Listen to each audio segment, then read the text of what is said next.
Outro SMS, que foi a Mari, de São Paulo. Padre Fábio, eu sinto um vazio muito grande dentro de mim e nem sei porquê. O que fazer nessa hora? Bem, esse conceito de vazio é muito amplo, né? O que pode ser um vazio? Se é vazio é porque não é nada, né? Está vazio porque não tem nada. Então, está faltando preencher. A gente tem que preencher o vazio. Muitas vezes existem alguns tempos da nossa vida em que o vazio acentua. A velhice pode ser um lugar, uma época para isso acontecer. Então, de repente, a pessoa ficou aposentada, ela deixou de trabalhar, ficou aquele vazio. O que ela faz com isso agora? Ou ela vai se ocupar de coisas que ao longo da juventude já não pôde fazer, ou ela vai ficar ali naquela ociosidade. Então, de repente, o que é bom para evitar esse vazio? Preencher com coisas boas. Uma boa leitura, uma boa influência. Sempre digo isso, minha gente. Nós temos que tomar um cuidado muito grande com aquilo que ocupa a nossa cabeça e o nosso coração. Porque nós somos fruto de tudo isso. As coisas que nós estamos alimentando hoje através da nossa leitura, do programa da tarde que a gente assiste, da música que a gente escuta, tudo isso preenche ou não os nossos vazios. Quando é que a gente tem a sensação de que o vazio foi preenchido? Quando nós nos identificamos de maneira positiva com o que a gente está vendo. Então, de repente, eu assisti a uma reportagem, a uma entrevista muito interessante. Eu não vi nem o tempo passar. Pronto. Eu preenchi o vazio daquela hora que eu iria passar em angústia. Eu passei na boa companhia de uma reflexão boa. Uma boa reflexão. Então, de repente, se eu não ocupei a minha cabeça com coisas boas, aquilo acentuou ainda mais o meu vazio. Se eu fui ver um programa de violência, de coisas ruins, eu acentuei ainda mais o meu vazio. Por quê? Aquilo que eu quis, que eu escolhi, não foi uma matéria boa para preencher o vazio. Então, muitas vezes, somos nós que vamos cavando esse vazio. É igual a droga. O que a maconha faz? O que a cocaína faz? É o preenchimento ilusório de um vazio. O viciado, ele não quer outra coisa senão preencher o vazio que ele sente dentro dele. Então ele fuma uma maconha, um cigarro de maconha, ele cheira cocaína, ele toma um comprimido de LSD, porque ele quer preencher de ilusão aquele momento. Então ele cria aquele torpor, né? Aquela situação de êxtase. Mas aquilo passa e aquilo tem um efeito rebote, né? Como eles dizem na medicina, que piora o efeito depois. Ameniza por um tempo, mas depois volta pior ainda. Por isso que o vício, ele é um círculo de alta destruição, porque quanto mais a pessoa usa, mais ela quer usar. Porque quanto mais ela vai se tornando dependente da cocaína, maior é o vazio que vai ficando dentro dela. É como se você fosse fazendo um buraco que você nunca acha o fundo, então você nunca termina de cavar. As nossas escolhas na vida, elas preenchem ou não a nossa experiência humana. E esse é o grande desafio, minha gente. O que hoje eu estou trazendo para preencher os vazios da minha vida? É uma matéria boa? É sólido isso que eu estou escolhendo? Isso é sustentável? Durante quanto tempo isso vai me sustentar ao longo da vida? Precisamos saber. É uma pergunta honesta que nós precisamos fazer. Como outro dia, encontrei um casal que estava sofrendo muito no namoro. E eu perguntei, olha, o que vocês estão escolhendo para que esse namoro seja tão insuportável? O namoro fica insuportável a partir das permissões e das escolhas que o casal faz, não é verdade? Ou nós vamos acreditar em azar? Não, eu não acredito em azar.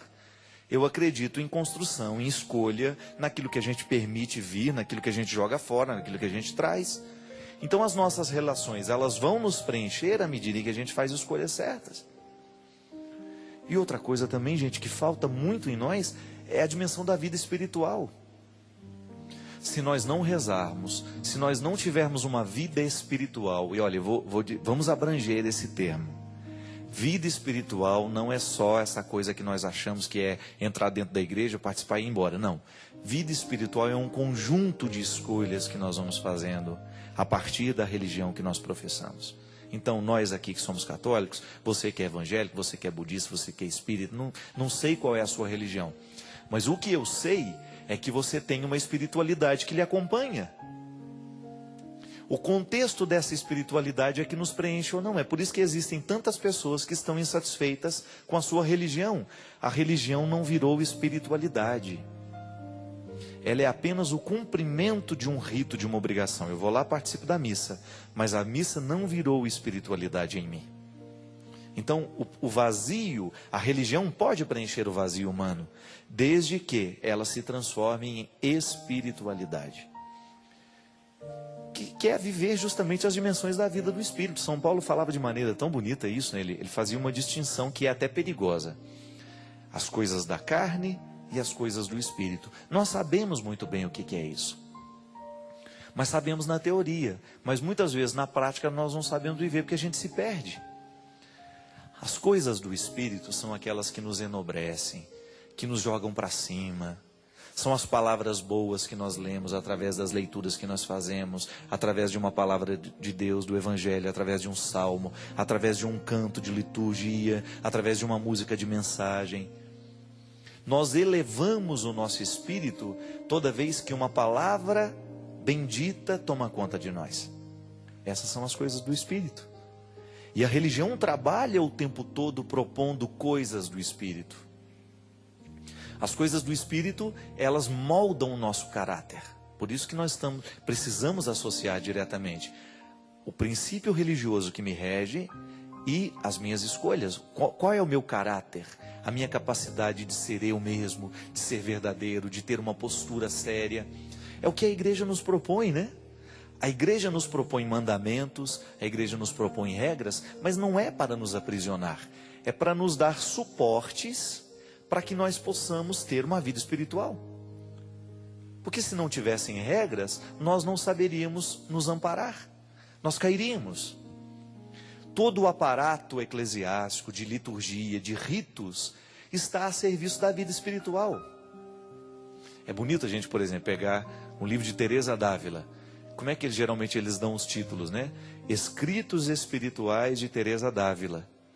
Ela está falando justamente ali. Naquele livro, ela escreve sobre as lutas que ela tem de sair deste mundo da carne para alcançar as coisas do Espírito. E Teresa d'Ávila é uma especialista em mostrar isso com muita poesia, com muita realidade. Se você não teve a oportunidade, leia os escritos de Teresa d'Ávila. Você vai ficar fascinado, porque essa mulher ela é muito humana.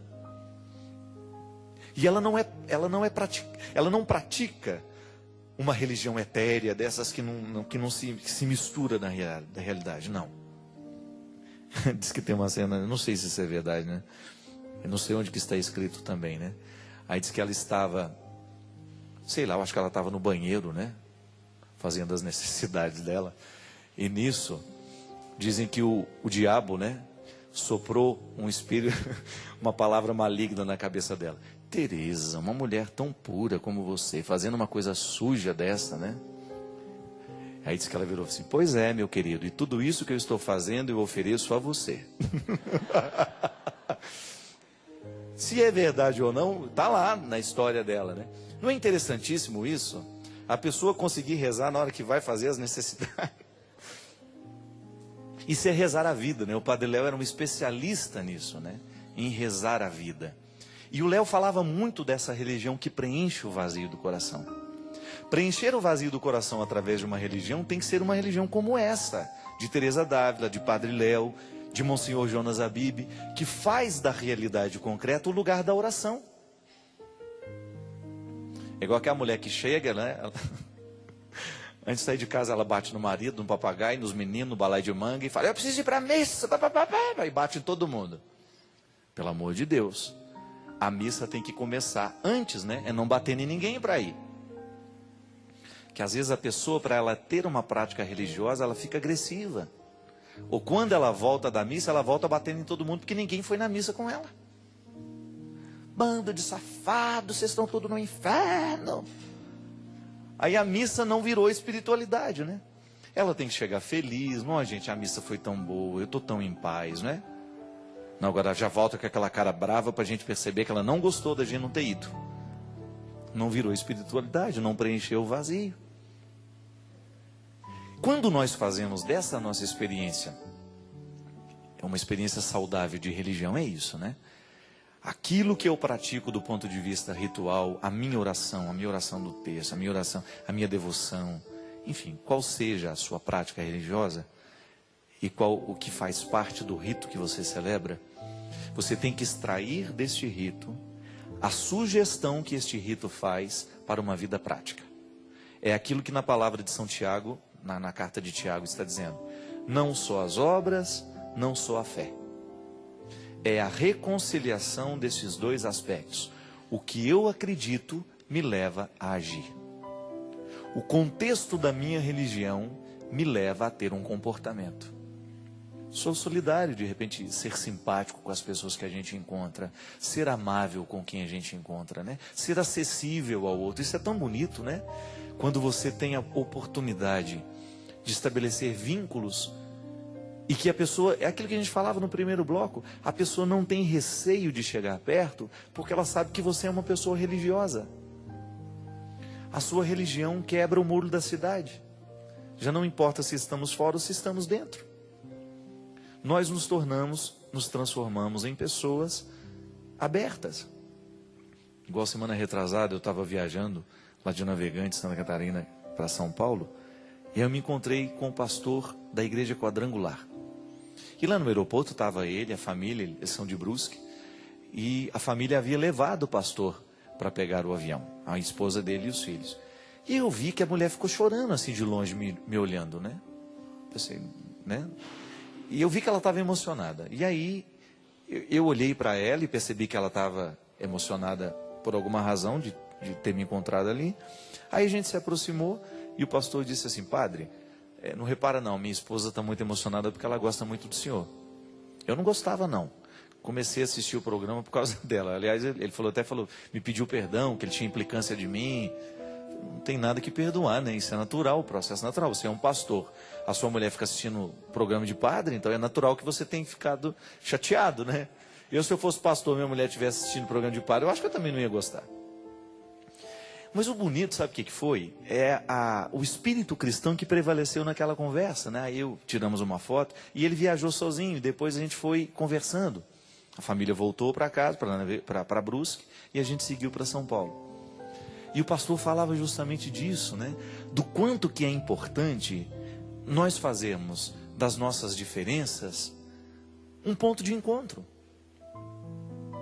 Ao invés de nós criarmos distância porque nós somos diferentes, a gente se aproxima porque a gente colhe da riqueza do outro.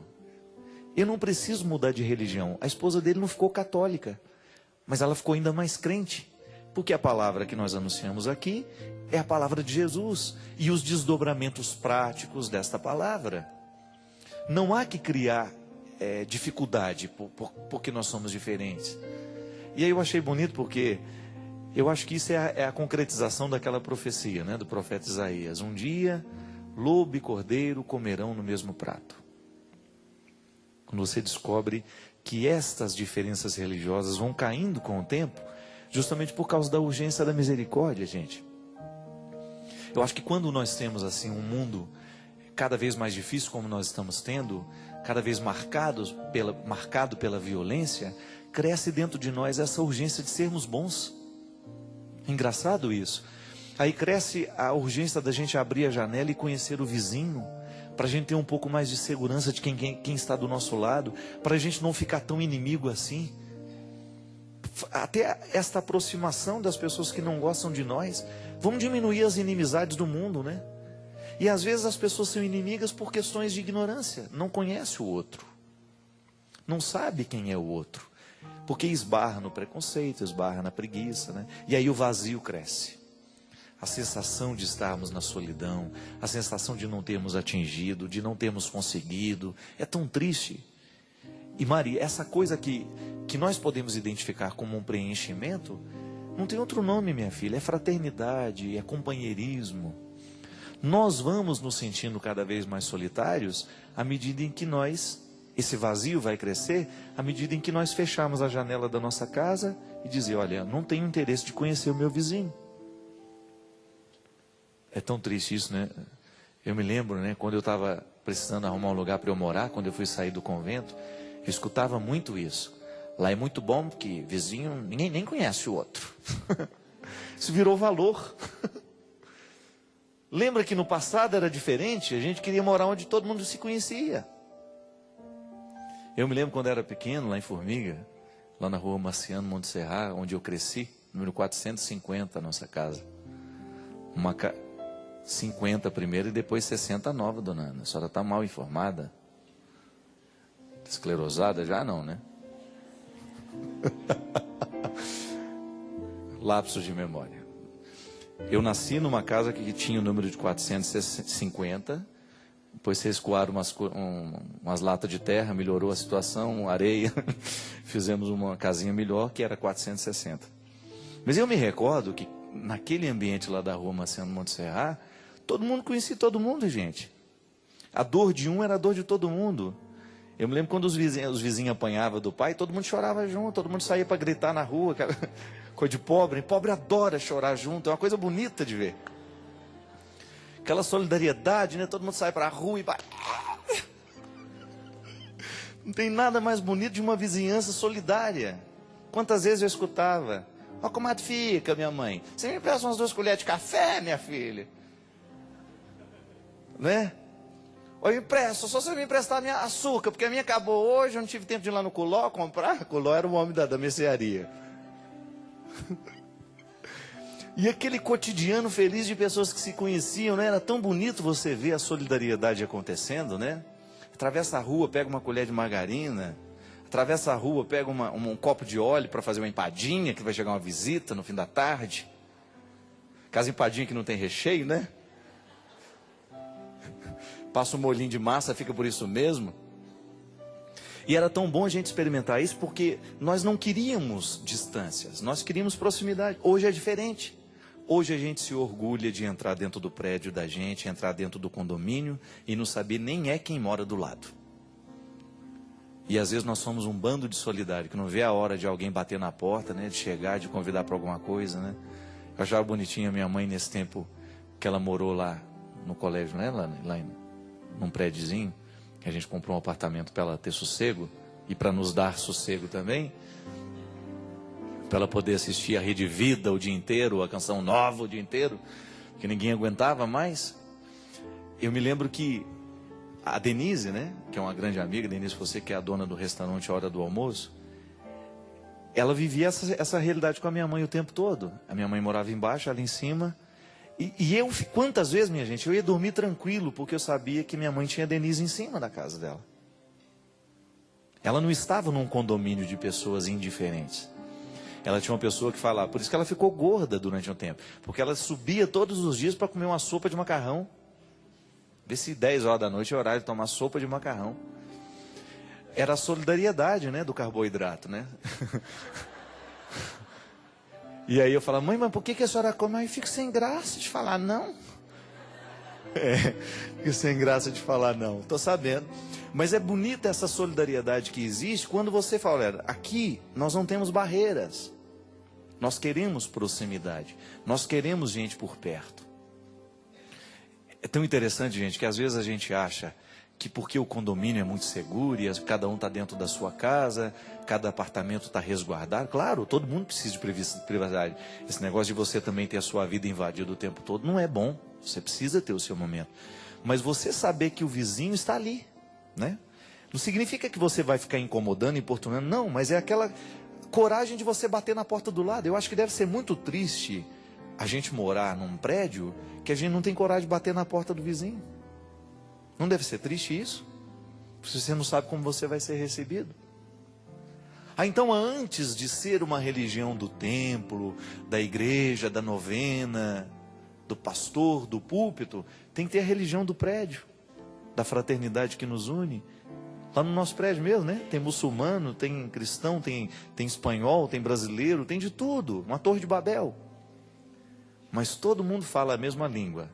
A língua da fragilidade e do amor. Há dias em que nós estamos frágeis e o outro pode nos amar na nossa frente, pode nos socorrer. Há dias em que nós precisamos dessa religião, é a mais urgente. É a que nos socorre no momento que a gente não tem o café para coar, que não tem açúcar para adoçar. Outro dia eu precisei pedir um rodo emprestado. Com a cara cheia de vergonha. Olha, eu não tenho rodo aqui. Você me empresta aqui? Logo quando eu mudei. Você tem essa coragem de acreditar. E isso tudo é princípio religioso. É bonito identificar isso, minha gente. Quando nós fazemos da experiência da misericórdia um aplicativo muito concreto na nossa vida, que faz a gente abrir a porta e dizer: se quiser, pode entrar, a casa é sua. Mesmo que a gente não tenha a mesma religião, mesmo que nós não tenhamos as mesmas crenças, mesmo que nós não tenhamos as mesmas riquezas, mesmo que nós não tenhamos a mesma cor, mesmo que eu seja pior que você, você seja melhor do que eu sei, não importa. Como dizia o poeta, somos todos iguais nesta noite. Somos todos iguais nesta vida. Estamos em processos diferentes, mas as realidades são as mesmas. Vamos viver essa religião hoje, para que ninguém fique indiferente. E para que isso possa ser uma realidade concreta sobre todos nós, nós pedimos que Deus nos abençoe. Ele que é Pai, Filho e Espírito Santo. Amém.